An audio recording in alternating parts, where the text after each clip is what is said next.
Sim, Ok. exato, agora está-se a ouvir bem. Não sei o que foi. Não sei o que é que foi, mas já se está a ouvir bem. Pronto, então vamos Pronto, começar, porque então, estamos aqui há então já muito podemos tempo. dar início ao webinar. Não sei o que é que aconteceu, mas pronto, ainda bem que já se consegue ouvir bem. Daqueles mistérios, se nós quiséssemos não conseguíamos. Obrigada a todos por estarem aqui presentes. O meu nome é Diana Martins, sou tutora de maquilhagem para quem ainda não me conhece. O tutor Pedro Nogueira é de videojogos e hoje vamos aqui falar de um tema importantíssimo que é a luz na maquilhagem. E quando falamos aqui a nível da maquilhagem, não quer dizer que seja só apenas em maquilhagem no contexto real, mas também na parte de jogos, na parte do desenho, que por vezes, ao não saber tão bem onde é que aplicamos esta maquilhagem, onde é que metemos estes contornos, acabamos por criar personagens mais estranhos. Certo, Pedro? Muitas vezes tu notas isso nos trabalhos que te chegam, que por vezes não se tem tanta atenção a forma como é que é colocado determinado volume, a profundidade. Exato. É uma coisa que é uma atenção que se deve ter. Agora estou a ouvir mal explicado a mim. Mas eu vou desligar de seguir aqui este som. Ok, vê lá se me consegues ouvir. Bem, agora sim não me consigo ouvir a ti. Dá-me um segundo e vou colocar isto aqui assim, com o cabo. Mas pronto, isso que estás a falar. Sim. Espera aí, dá um segundo. Fala agora um bocadinho, Tiana. Vê lá se já estás a ouvir bem, Pedro. Consegues-me ouvir? Fala outra vez, Vê lá se consegues-me ouvir bem. Desliga o do Skype, o meu som do Skype. Acho que eu já o desliguei, mas já o desliguei. Pronto, e agora? Fala lá. 1, 2, 3, som. Pedro, consegues-me ouvir? Sim? Estás-me a Onde é ouvir? que eu estou a ouvir? Não sei para onde é que eu estou a ouvir. Ah, é por aqui, ok. É? Pronto, já está.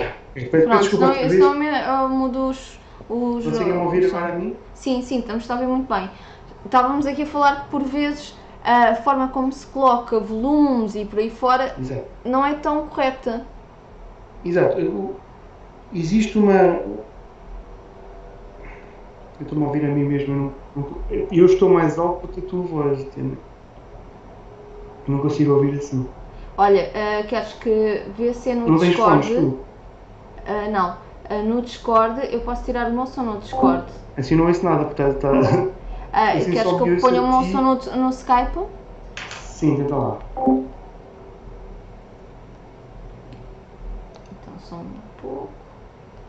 Assim consegues-me ouvir bem? Assim ouço-te bem e eu não me ouço a mim. Exato. Pronto, já não faz tanta confusão. Verifiquem, por favor, se conseguem todos ouvir. É que assim Conseguem todos ouvir? Não, eu ouço bem o Pedro. Conseguem ouvir bem o Pedro? Agora sim. E aí conseguem ouvir bem agora, se faz favor. E finalmente Sim, vamos perfeito, começar. sim. Então agora conseguimos. É que é confuso quando estamos a ouvir a outra pessoa em eco. Ótimo, perfeito. Pronto, peço desculpa outra vez, é que eu estava-me a ouvir a minha mais alto que a Diana, por isso era um bocado impossível falar. Ok, então, eu queria dizer que existe sempre uma ideia de que os pequenos pormenores daquilo que compõe o apelo de uma cara, quando estamos a desenhar, a criar, a moldar, a fazermos qualquer coisa em relação à cara, existe sempre vários elementos que muita gente ignora. Elementos como proporções, luz, sombras, pequenos pormenores e tudo o que é estudado nesta área está tudo relacionado com a estética, não é? Ao longo dos anos. E é muito fácil esquecermos pequenos pormenores, como por exemplo a luz, a sombra, pequenos gestos da proporção, numa coisa que nós vemos todos os dias. Ou seja, o que eu quero dizer com isto? Quando uma pessoa desenha ou molda uma cara, não é? Seja em maquilhagem, seja em escultura, desenho, videojogos ou escultura digital, os artistas ignoram muita coisa que nós, como espectadores, conhecemos. Porquê? Porque nós conhecemos as caras muito bem, não é? Exato. Nós vemos caras todos os dias, reconhecemos microexpressões, por isso nós somos os melhores detectores de mentiras visuais que existem, não é? Reconhecemos uma cara, reconhecemos que uma cara está mal, não é? Então é muito difícil. E se ignoramos muitas coisas ao criar uma cara de raiz ou a adaptar uma cara ou a moldar uma cara, torna-se mais difícil ainda. Portanto, não é algo que seja intuitivo, é algo que se tem que aprender, não é? Exato. Por exemplo, aqui em maquilhagem, e que nós temos estado a ver ao longo de toda a formação, existe uma grande importância a nível de luz e de sombra. Um rosto, ele é composto por partes mais altas e partes mais baixas, mas nem todas as partes mais altas são todas do mesmo tamanho. E então, quando estamos a maquilhar, temos de ter em conta estes aspectos. Por exemplo, basta olhar para uma olheira. Quando eu estou a corrigir uma olheira, eu tenho que ter atenção que a pele tem várias alturas e nem todas têm a mesma profundidade. E então eu sei que se tudo o que é claro vai aumentar, ou seja, tudo o que tem mais luz ou o que está mais próximo aumenta, então tudo o que está mais afastado da luz tem mais profundidade, é mais côncavo. E é esse o grande problema quando estamos a maquilhar, que não é bem um problema, é saber adaptar onde é que vamos meter mais luz ou mais sombra num rosto para criar real. Porque é muitas vezes, se calhar, também o que sentes quando estás a colocar cor numa personagem, ao meteres o mesmo nível de cor, ela fica sem profundidade, ou seja, fica toda por igual, não tem nenhum tipo de altura. Exato. E então esse é o principal problema que nós vemos, que temos que colocar mais luz em certas zonas, que é mais normal receberem mais luz, e meter mais parte escura. Isto, ter muita atenção, quando nós falamos em luz, não quer dizer que seja branco e a sombra que é o preto preto. Isso é muito importante. É como o nariz e as olheiras em fotografia, exatamente. Nós, quando estamos a fotografar, também temos de ter atenção à própria luz que vai incidir enquanto fazemos essa fotografia. É interessante nós entendermos que quando estamos aqui a criar personagens, como o Pedro faz, ele muitas vezes também tem que colocar maquilhagem nas personagens, especialmente quando está a criar personagens femininas, e também tem que perceber onde é que vai criar certos pontos de luz para criar uma ilusão de maior ou então mais profundidade para dar a ilusão de menor. Porque nós queremos sempre que as figuras pareçam mais enaltecidas quando as criamos. A mesma coisa para a maquilhagem. Então é importante vocês reterem que quando temos concavidades no rosto, estas são constituídas por sombras e estas são sempre sombras sempre frias. Nós nunca temos sombras quentes, isso não existe, é sempre sombras frias. Dizemos o que é escuro dá a ilusão de menor e mais pequeno, enquanto nós quando temos algo totalmente branco, com mais luz, mais superfície, parece muito maior. Não sei se queres acrescentar aqui alguma coisa, Pedro. Exato, é isso. É exatamente isso, só que com muito mais liberdade, pelo menos do meu lado, com muito mais liberdade, claro. Porque não só posso trabalhar na parte dos tons da pele, ou seja, dizes que eu posso aplicar maquilhagem, mas na verdade eu aplico maquilhagem mais a própria cor do tom de pele natural que existe, não é? Exatamente. Porque e para além disso, para além só da cor, ainda posso editar a luz, tal como um fotógrafo edita, e ainda posso editar mesmo, ou moldar a própria cara da pessoa. Porque há testas mais saídas, quando a luz vem de cima, causa olheiras maiores, ou testas mais para trás, ou seja, eu posso mudar mesmo a anatomia da cara. Não é? Quer dizer que tenho muito mais liberdade. E isto parece ser bom, mas ao mesmo tempo é chato, porque quanto mais liberdade tenho, mais confuso fica, não é? E mais difícil é. Enquanto que a maquilhagem especificamente estás a trabalhar com o que te dão, que é a realidade. Com o rosto que já existe e a partir daí vais aplicar. Agora, uma pergunta, não sei se isso acontece ou não. Por exemplo, no teu mundo, quando tu crias uma personagem, fazes essa modelação, tu és a pessoa que coloca a cor ou é outra pessoa que depois vai colocar a cor naquela personagem? Por acaso não sei como é. Existem vários, depende também e cá em Portugal há poucas produções de videojogos em que se faz personagens realistas, não é? Os videojogos que eu criei foi tudo um bocadinho mais estilizado, mais cartoon. Exato. E isso já implica uma colorização assim um bocadinho mais geral, em que estamos a colocar o tom de pele barra maquilhagem tudo ao mesmo tempo, não é? Eu só aprendi a fazer uma cara realista para projetos pessoais ou projetos para a faculdade e pouco mais. Agora, o que é importante, o que é importante referir é que os videojogos, né, quanto mais complexos são, depois mais realistas tendem a ser. Quanto mais realistas tendem a ser, acaba por ter muito mais erros e nós acabamos por perceber os erros todos. Sim, E é porque essa o teu questão que olho estás já a está perguntar. adaptado Exato. e mais facilmente, tal como estavas a dizer, nós conseguimos logo detectar Detectar os pequenos erros, não é? Então, exatamente. existem artistas só especializados na texturização que estão focados nisso. Outros artistas só focados na modelação, que fazem um modelo a preto e branco ou a cinzento, e outros que se focam na texturização. Esses texturizadores, ou seja, quem coloca a textura na cara da personagem, faz isso em 2 passos. Pelo menos 2 passos. Em mais passos, mas pelo menos em 2 passos. Que é criar a cor base, que não é uma cor apenas, porque a nossa cara não tem apenas uma cor. Portanto, a cara masculina como a feminina não tem apenas uma cor de pele, não é? Isso não existe tom de pele. Quando as crianças dizem dá-me um lápis de cor de tom de pele, isso não existe, é uma estupidez, porque existem vários tons de pele diferentes, não é? Para além de existirem tons de pele diferentes, existem zonas da cara diferentes, zonas do rosto diferentes, em que esta zona é mais vermelha, esta zona nos homens tende a ser mais azul/cinzento, esta zona mais amarela.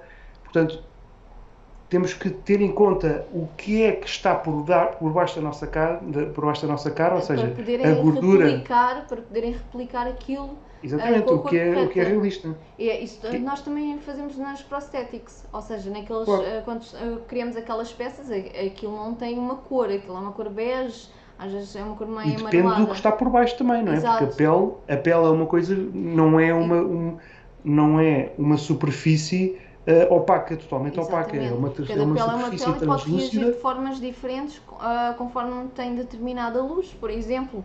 Vai ter outros subtons a aparecerem. Nós temos uma superfície translúcida que está por cima de várias depths, ou seja, várias distâncias pequeninas, várias camadas e várias distâncias pequeninas entre osso, gordura e até veias. Isto causa sempre uma mistura e uma harmonia de cores, sem maquilhagem, sem nada, uma harmonia de cores muito, muito específica. Quando nós coramos, não é? O sangue vem até à cara e nós ficamos com esta zona vermelha. Porquê? Porque existe uma maior concentração de vasos capilares isso não acontece tanto no queixo. Porquê? Porque o queixo já temos aqui a mandíbula ou o maxilar inferior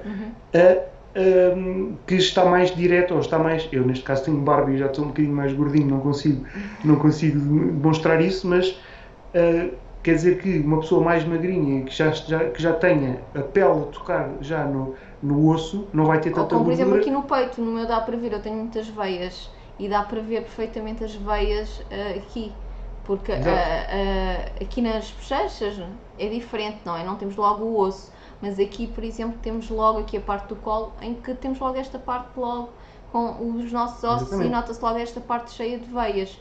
E então replicar isso por vezes pode ser mais complicado. Às vezes o tapar em maquilhagem é fácil, basta meter uma base com uma maior cobertura e conseguimos tapar facilmente, mas nem sempre é isso que se deseja quando estamos a criar personagens, e é isso que nós vamos ver aqui um bocadinho mais à frente. Eu não sei se vocês têm algumas dúvidas, podem ir colocando no chat, está bem, se tiverem dúvidas. Eu gostaria de ver também o vosso, sobretudo formandos de maquilhagem, gostaria de ver também a vossa opinião sobre isto, porque acho interessante, e como são mundos, não digo mundos diferentes, mas como é uma área mais ou menos paralela, gostaria também de saber a vossa opinião. Ou se estou a falar chinês, ou... O que é que vocês acham a nível desta parte, a nível dos tons de pele?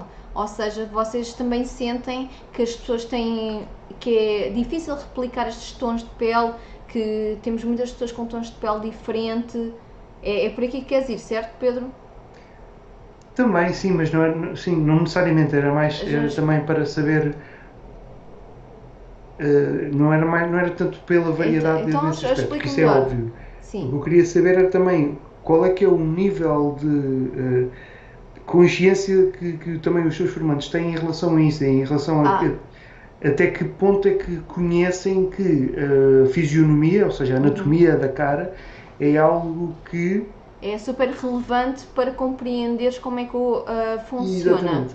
Acaba por ser Exatamente. isso. Pronto.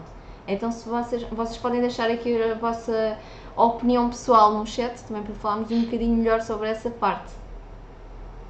Existe muita diversidade de peles brancas do que negras, falta de representatividade. É assim, Olha, Diana, depois se puderes partilhar a imagem que eu estou a partilhar então, aqui, deixa-me aqui ver. lá se consegues trocar no XSplit, Eu uma consigo janela trocar, pela só outra. vou fazer assim. Ok, tenho que fazer isto. Vocês já estão a ver. Eu agora desapareci, mas não há problema em eu desaparecer. É só arrastar a tua imagem para cima Sim, depois também. só aqui. Vocês estão todos a ver. Todas as pessoas têm Consegue. tons de pele diferentes, subtons e o rosto difere da cor do colo, por exemplo. As feições são diferentes e as sombras e a luz batem também de maneira diferente. Essa parte também é importantíssima. Conforme a luz do dia, por aí fora, nós também vai-se ver outros pontos. Estão todos a ver a tua imagem, podes ir mostrando aqui a diferença. Vocês conseguem ver as veias que o Pedro está a mostrar e as pequenas manchas. Isto são fotografias retiradas com um scanner, que já não lembro do nome do scanner. Eu já estive a ler sobre isto, porque quando eu estive a estudar como é que se fazia a texturização na cara humana, tínhamos que aprender quais é que eram as diferentes cores naturais do próprio rosto, não é? As sardas não é o mesmo tom de cor das veias nem da concentração capilar, ou seja, são elementos diferentes, como podem ver na imagem no meio.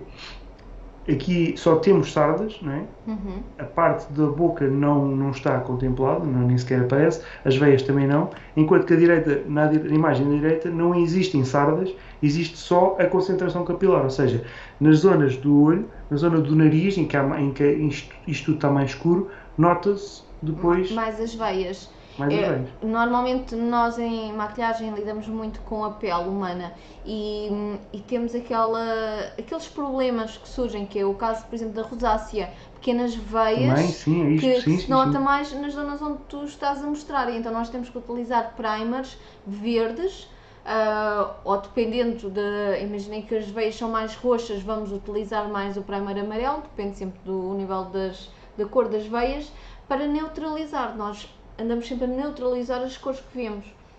Aqui nota-se, não é? Sim, aí nota-se bastante. Aqui, Ana Margarida, faz sentido tudo o que o Pedro disse, as camadas, as veias, mas a maioria das pessoas baseia-se no que vêem e esquecem-se o que está por baixo. Aqui, tanta textura, mas é esta a realidade. Eu trabalhei com fotografia e é difícil termos uma pele perfeita sem pós-produção. É verdade, porque a luz também de estúdio, muitas vezes, e até a própria máquina tem mais definição e vê-se os poros ainda mais realçados. Exatamente. Aqui, É claro que estas coisas todas estes pormenores todos que nós estamos a ver são uns em cima dos outros, não é? E nós não precisamos ter atenção a isso tudo. É claro que para a maquilhagem sim, porque para a maquilhagem pode ser muito específico, como estás a falar da rosácea, não é? Mas do ponto de vista de um artista, não é preciso sabermos isso tudo. Do ponto de vista de um artista, quando queremos pintar uma cara, basta-nos contemplar as diferentes zonas da cara, sobretudo num homem. Nas mulheres também acontece, mas num homem como é mais proeminente, ou como é mais, nota-se muito mais essa diferença, acaba por haver esta pequena divisão em que na testa temos tudo amarelo, na zona por baixo dos olhos temos vermelho e na zona da barba temos assim um bocadinho mais azul. Isto a nível da pintura, é como aqui o Pedro faz a nível da pintura. Ou seja, isto serve apenas para simular como é que se deve mostrar como é a pele humana. Exatamente. E isto não é para ficar assim. Isto é para depois suavizar e colocar um tom de pele proeminente. Se a personagem for mais escura... Nós, para criarmos o tom de pele, nós utilizamos o amarelo, o vermelho e o azul. Juntamos as três e dá-se então o tom de pele. E aí nós conseguimos... Não é para ficar assim, claro. Não é para ficar com este aspecto. Está bem? Claro. Então, acaba por haver uma mistura destas três cores, mais a própria maquilhagem, mais a iluminação, são estes os blocos que, compostos, dá uma cara ou um rosto apelativo de se ver. Estou a falar apenas da criação, porque é claro que quem está a trabalhar com uma cara realista não vai ter que se preocupar com isto. Mas quem cria uma cara do zero tem que ter isto, porque senão cria apenas uma cor. Se eu colocar aqui uma cara em 3D, e se eu disser que esta personagem tem uma cor assim, amarela, isto está estranho. Não é? Exato. Porque esta zona não é a mesma cor que esta, não é a mesma cor que esta. Existem estas pequenas alterações, estas pequenas diferenças. Okay? E a questão, Pedro, isso que estavas a falar, que por vezes não dás tanta importância à parte, por exemplo, onde é que vai ser a rosácea e assim, mas se tu estiveres a criar um personagem mais de época ou de certa região, imagina que é um nórdico, tu aí vais primeiro fazer o teu trabalho de campo, a perceber a fisionomia de uma pessoa nórdica, a nível da cor da pele, por aí fora, vais fazer sempre aí um estudo. Para ser Exatamente, faço sempre um estudo de referência e depois, para pintar, carrego mais em algumas cores, ou seja, isto é a mesma coisa que isto, esta imagem, o ideal seria fazer algo assim um bocadinho mais explícito, mas dependendo do tom de pele, faço isto mais carregado. Uma pessoa mais branca, com uma pele muito mais branca, como a minha, mais pálida, eu vou sim. Mais pálida, é isso que eu queria dizer, vou para a praia, fico todo vermelho, ou seja, tenho uma pele muito mais sensível. Estes tons de pele e estes tons diferentes iam-se notar muito mais, né? Claro. do que alguém com o tom de pele mais escuro. Pois, como nós vimos, as peles mais pálidas, mais claras, as peles vão do rosa ao mais amarelo, e depois existem as mais neutras, mas por exemplo, as peles que são mais cor-de-rosa têm tendência a ser subtons roxos ou até mesmo por vezes mais azulados. Então nós temos que ver que isso é como o Pedro estava a referir, a pele é mais translúcida, por isso vocês vão ver mais as veias. Exatamente. Então deixem-me só fazer um parênteses muito rápido sobre essa translucência para os criadores, ou seja, para quem quer saber como modelar ou como desenhar uma cara em 3D, sobretudo para quem quer pintar de raiz, que é muito difícil, tem que fazer uma coisa que é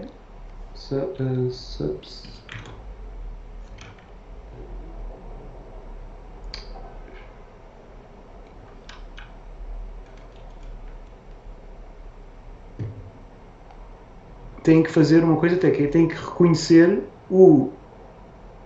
como é que a pele deixa passar a luz, não é? Sobretudo nas orelhas. Então existe uma coisa que é o subsurface scattering, não é subscattering, enganei-me, é subsurface scattering,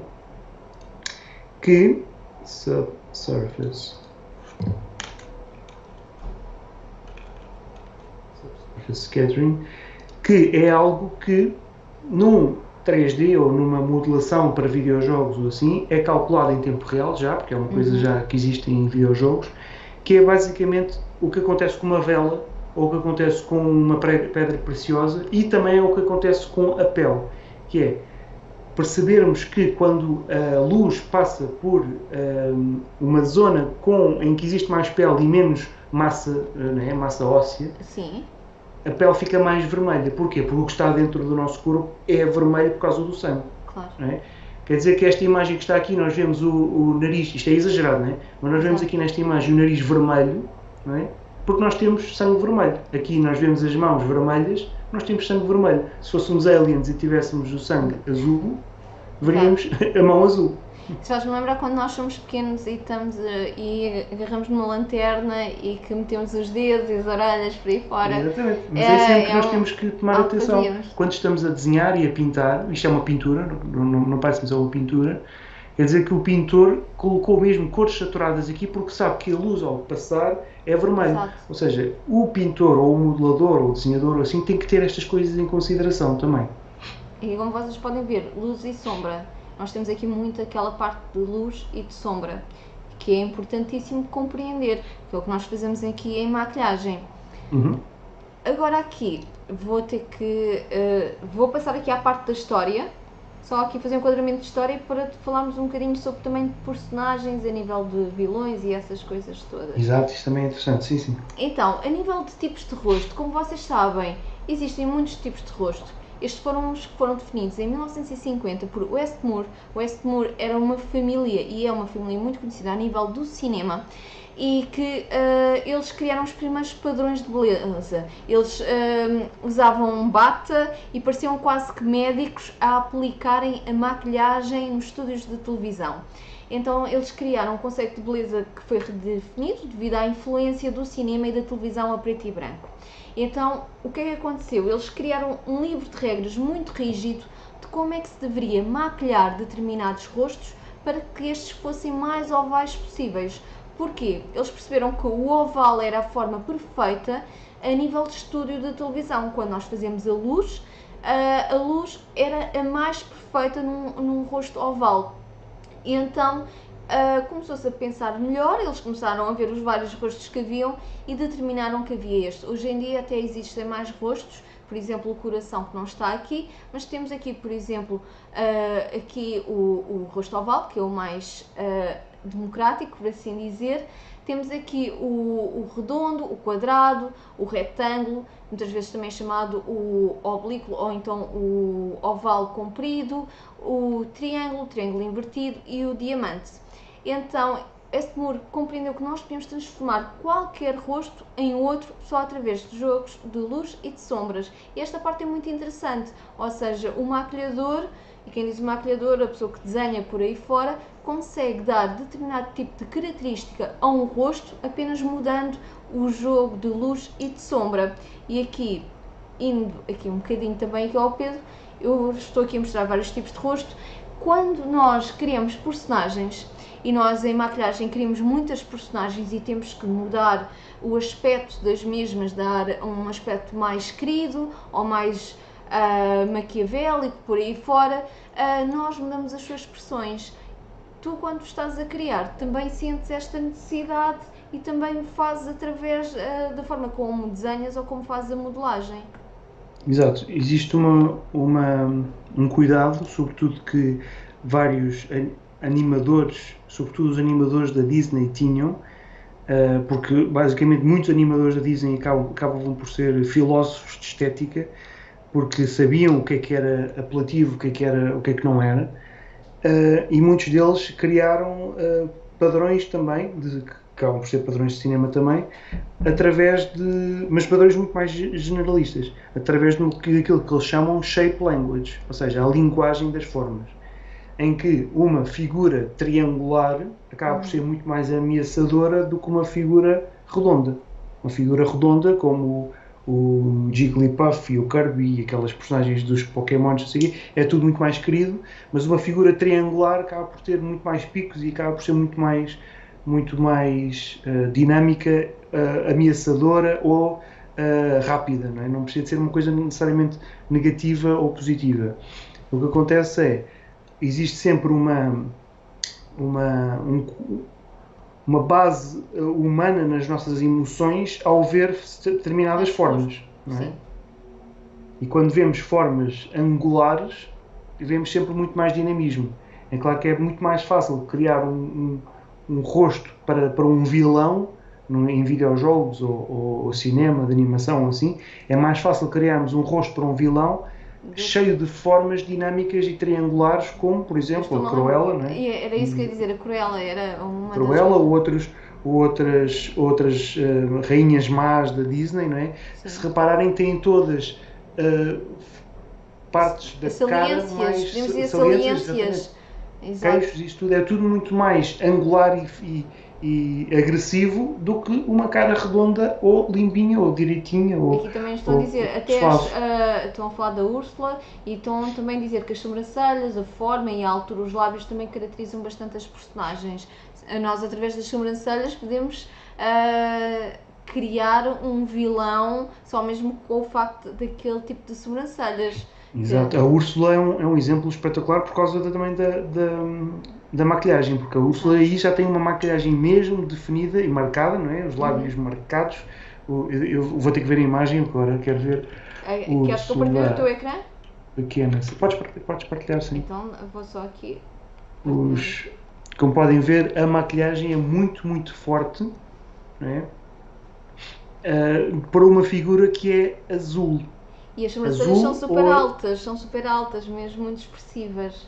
exato. Portanto, é algo mesmo, é uma figura cheia de contrastes. Porque o azul, neste caso, contrasta imenso com a boca. Ou seja, o azul numa figura humana é sinal de doença ou de falta de nutrição, não é? Porque a figura humana, dependendo das etnias todas, temos sempre tons diferentes de castanho e de vermelho. Exato.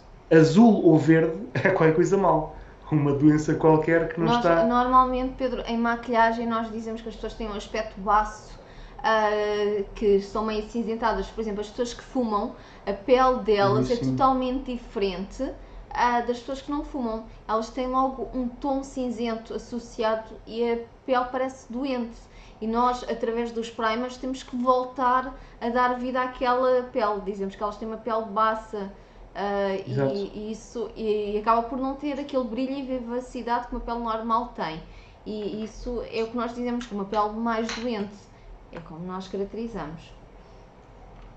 Então, se eu colocar aqui Disney Evil Characters, vocês podem ver sempre aquilo que eu estava a dizer, é que todas as figuras más têm todas ou maquilhagem carregada ou formas muito angulares e muito bicudas e Eu gosto ocupadas. das sobrancelhas. As sobrancelhas são quase todas bicudas. Quase todas bicudas, ou seja, dá também aquele olhar doentio também de olheiras marcadas, não é? Sim. Portanto, isto é tudo estudado, não é por acaso. Não é por acaso que fazem isto, é mesmo tudo estudado. Não é? É claro que depois temos, por exemplo, eu estava a dizer a Cruella, porque Cruella é um exemplo de uma mulher perfeitamente. De um desenho perfeitamente agressivo e forte, Sim, não é? sim. Mas que depois temos as atrizes da Glenn Close e da Emma Stone, sim, que são mulheres bonitas. Que agora saiu no filme da Cruella e tudo. Exato, que a Emma Stone é uma mulher bonita que, pela maneira, apenas pelas características faciais dela, tem os olhos Exato. ligeiramente mais afastados e isso tudo, o dinamismo da cara dela é suficiente para ser uma vilã. Mas é uma vilã que é já adaptada para ser também protagonista e para ser uma pessoa boa do filme, ou seja... Aqui a Diana fala também da Maléfica, a Angelina Jolie, como por é o exemplo, caso. também, exatamente a mesma coisa que a Angelina Jolie, em que é uma figura que nós reconhecemos como bonita, né? A Angelina Jolie é uma mulher com feições bonitas, mas que se quiser pode ser uma vilã. Esse pequeno equilíbrio é o que faz ser também uma personagem extremamente interessante no cinema, no videojogo, assim. Porque É esse equilíbrio que é muito eles, difícil. ao criarem as tais próteses que eles colocaram aqui, as prosthetics, eles criaram volumes muito grandes e profundidades muito intensas e isso dá aquele aspecto. Uma coisa interessante que eu estava a ler no outro dia é que as personagens mais queridas de jogos muitas vezes tentam fazer mais rosto de coração. O rosto de coração tem sempre aqui as bochechinhas um bocadinho mais salientes e tem um rosto pequenino, ou seja, mais curto. Não é tão comprido como um triângulo ou como um oval, é mais curtinho, aqui um rosto de coração, e acabam por ser considerados rostos muito simpáticos para criar como personagens. E isso vê-se muito na parte dos japoneses, tentam sempre recriar a parte do coração. Isso é interessantíssimo, saber que se eu quiser dar um aspecto mais simpático, até através da maquilhagem, tenho que criar uma personagem por aí fora, eu posso então recorrer, modelar, mas através da maquilhagem, aquele rosto, por exemplo, um rosto que é redondo, alterá-lo por completo através da cor e fazer então estes rostos mais simpáticos e mais queridos. Ou então o inverso, fazer então personagens mais maquiavélicos e mais austeros e que têm um aspecto mais, por vezes até mais diabólico. Aqui, uma coisa muito interessante para quem ainda não conhece, eu não conhecia, foi o Pedro que me apresentou, O Metal Humans é um... É meta, só meta, É só não é meta, metal, só meta. Pronto, Metal Humans, em que vocês podem criar estas personagens totalmente realistas. Isto é criada, o Pedro criou esta personagem. Não queria esta, para já vinha. Já vinha com... aí, pronto. Eu tive É que só criar, para mas não moldarmos, vinha nenhuma. moldarmos Mas não vinha nenhuma, Pedro. Eu tive de tentar a criar de raiz. Mas vocês podem criar as personagens que vocês entenderem. E é muito interessante porque, como podem ver, são hiper realistas. E aqui vocês podem também adicionar maquilhagem. Nós, quando estamos a adicionar maquilhagem, temos de saber o que é que estamos a fazer. Por vezes, para quem não está habituado ao mundo da maquilhagem, não é, Pedro? Pode ser mais complicado perceber onde é que eu vou pôr aquele blush e onde é que eu vou pôr partes mais iluminadas por aí fora, e às vezes tu fazes a olho. Acaba por ser isso. Exato, é muito a olho, sim. É claro que aquilo que eu estava a dizer há bocado sobre esta liberdade toda que nós temos, em que podemos moldar, podemos pintar, podemos fazer isto tudo, é muito bom, mas ao mesmo tempo é chato porque, como são tantas as possibilidades, é muito fácil estragarmos completamente a nossa figura, não é? Porque eu posso chegar aqui a este modelo, posso vir aqui e posso esculpir, e ao querer esculpir esta cara, eu vou fazer isto e pronto, já estraguei, já está com uma cara estranha, não é? É muito fácil estragar, ao querer moldar em 3D, é muito fácil estragar uma cara. Portanto, eu estava só também a ligar isto, não era só já para falarmos disso, se quisesses, eu estava só a abrir isto porque ele depois ficava desligava-se este programa por causa da inatividade, mas a grande vantagem deste programa é nós conseguirmos trabalhar ou moldar dentro de parâmetros que existem. Neste caso específico, temos várias caras já criadas para nós.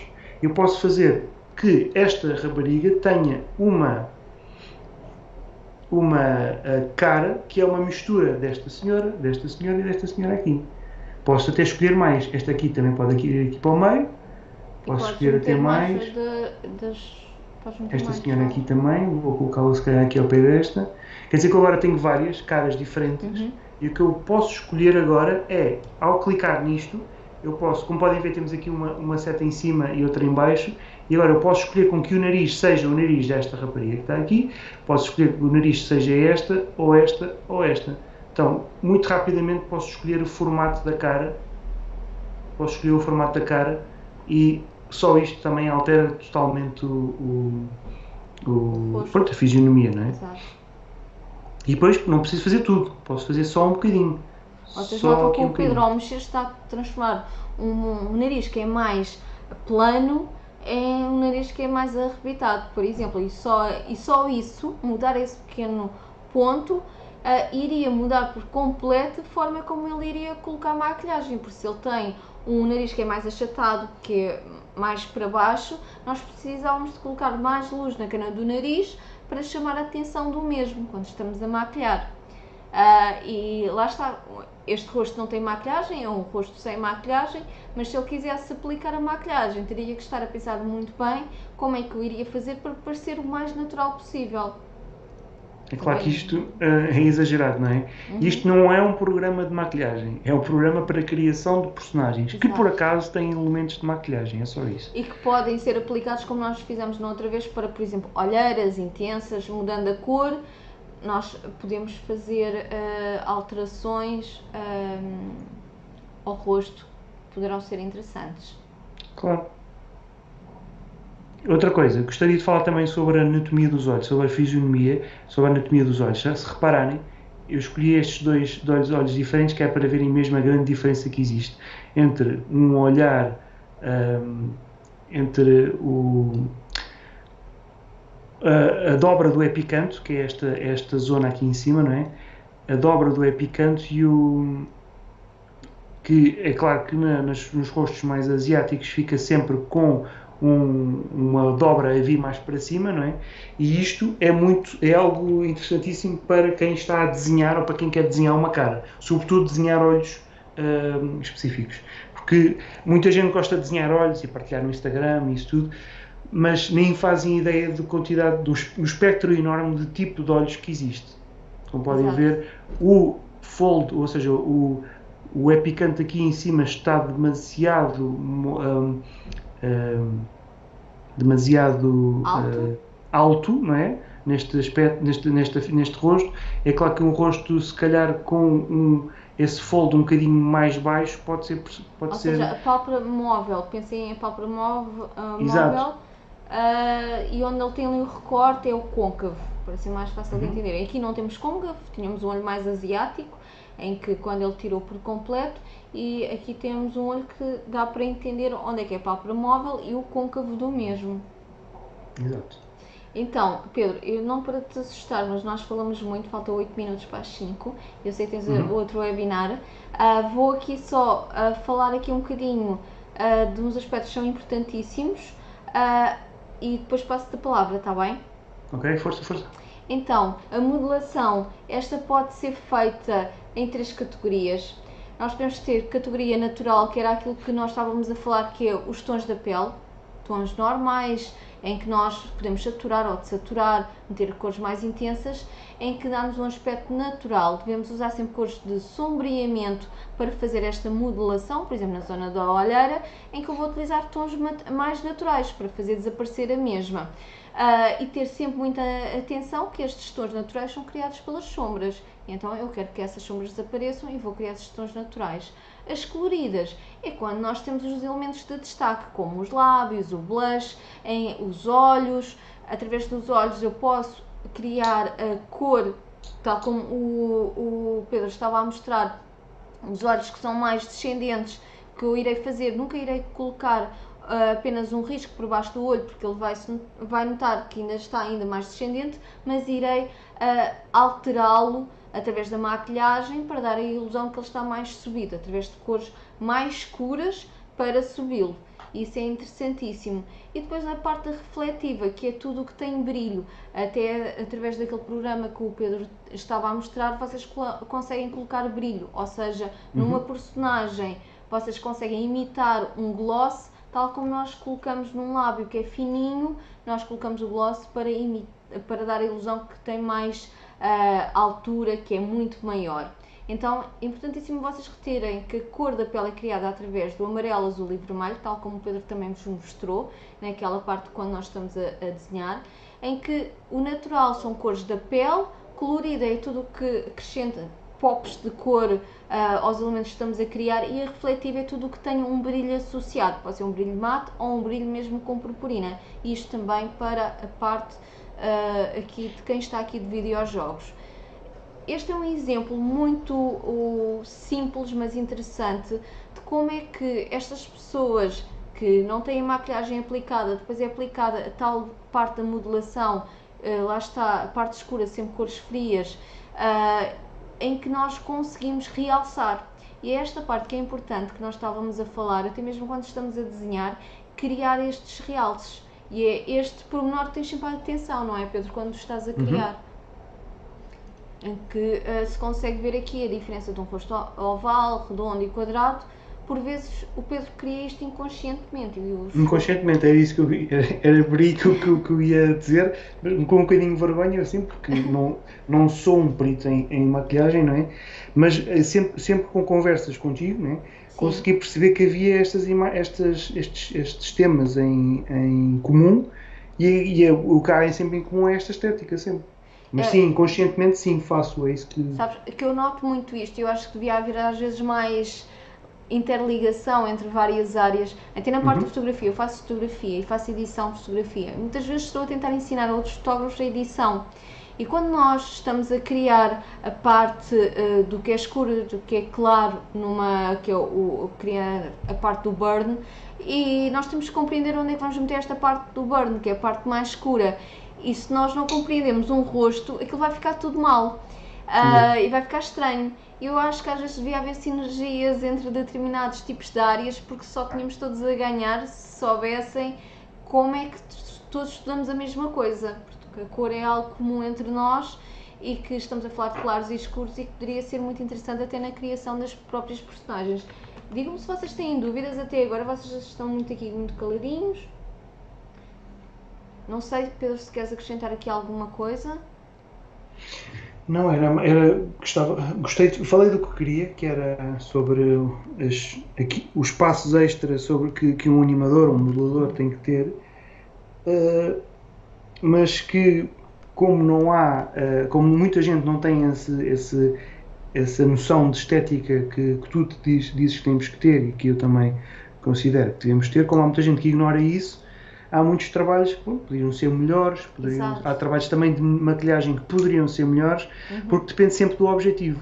E era isso que eu queria ver também com o vosso feedback também. Gostaria de saber o que é que acham sobre isso, ou seja, gostava de saber qual é que é o vosso objetivo, tanto dos formandos de videojogos como os formandos também de maquilhagem. Gostava de saber qual é que era o vosso objetivo, se querem fazer uma cara, se querem fazer o vosso trabalho para X, para Y, se querem fazer um trabalho que é para algo mais agressivo, algo mais suave, se é apenas para melhorar, se é apenas para esconder.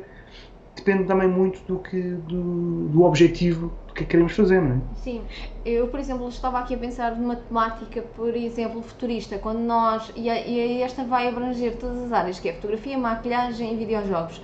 Nós, quando criamos parte do coisas que têm mais a ver com futurista, ficção científica, nós utilizamos luzes sempre azuladas, alaranjadas, ou então os esverdeados e os roxos, e isso é muito interessante, e muitas vezes as maquilhadoras têm que criar esse trabalho, mas não têm o know-how, não conhecem, ou nunca viram um jogo ou nunca viram um filme que se pudessem basear e acabam por pecar por aí. E a mesma coisa que eu noto quando fazemos fotografia ou quando vocês fazem jogos, temos sempre que ir à procura de mais fontes de informação. Exato. Por ser isso. E procura de imagens de referência do que querem fazer mood boards, coisas sobre o que é que querem exatamente fazer. Vão buscar imagens dos vossos artistas ou para se poderem basear. Personagens, exatamente, ou até mesmo uma atriz, uma celebridade que gostem, em que acham que é exatamente aquele equilíbrio que querem. Vão buscar isso, essas imagens de referência e mantenham-nas presentes. Pronto, eu vou dar este webinar como terminado, que o Pedro vai começar agora o webinar dele às 5, só para vocês terem em conta que existem já sombras que são naturais do rosto, e esta parte era só importante para vos mostrar onde é bege, é onde nós temos estes pontos que é natural termos sombra, debaixo aqui também, nós somos compostos por alturas e por partes mais profundas, então é muito importante nós termos em conta, quando temos a altura temos luzes naturais e quando temos estas profundidades temos sombras naturais no rosto, e então quando queremos corrigir ou mostrar olhos mais juntos ou assim, nós jogamos com a luz, com a sombra. Pronto, eu vou dar o webinar como terminado, vou-te deixar ir, está bem? Vou-te desligar aqui. Claro, muito obrigado a todos, espero que tenham gostado, e qualquer dúvida, qualquer coisa mais específica também sobre alguma coisa que queiram falar, podem falar com a Diana, sobretudo os formandos da Diana, podem falar com a Diana fala comigo, estamos em contacto, está bem? Obrigada a todos pela participação, vou agora aqui encerrar aos poucos as nossas conversas. Obrigada, Pedro. Obrigada, Diana. Obrigada. Vou agora já aqui desligar também o Skype. Deixem-me só aqui colocar como o Skype. São muitas coisas aqui a acontecerem e eu tenho muitas coisas aqui. Estou a tentar desligar a chamada do Pedro. Pronto.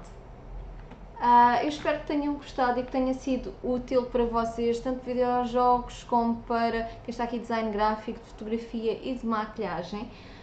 Que vocês tenham percebido melhor que quando vocês estão a maquilhar, nós temos um rosto diante de nós, temos que criar sombras, temos que criar luzes. E que nenhum rosto é plano, e esse é o problema. Quando temos uma base de alta cobertura, algo deste género, estamos a planificar o rosto e depois temos de voltar a meter estas profundidades. Obrigada a todos, já sabem que podem me colocar questões tanto a mim como ao Pedro, terei todo o gosto em responder às mesmas. Obrigada pela participação e até ao próximo webinar.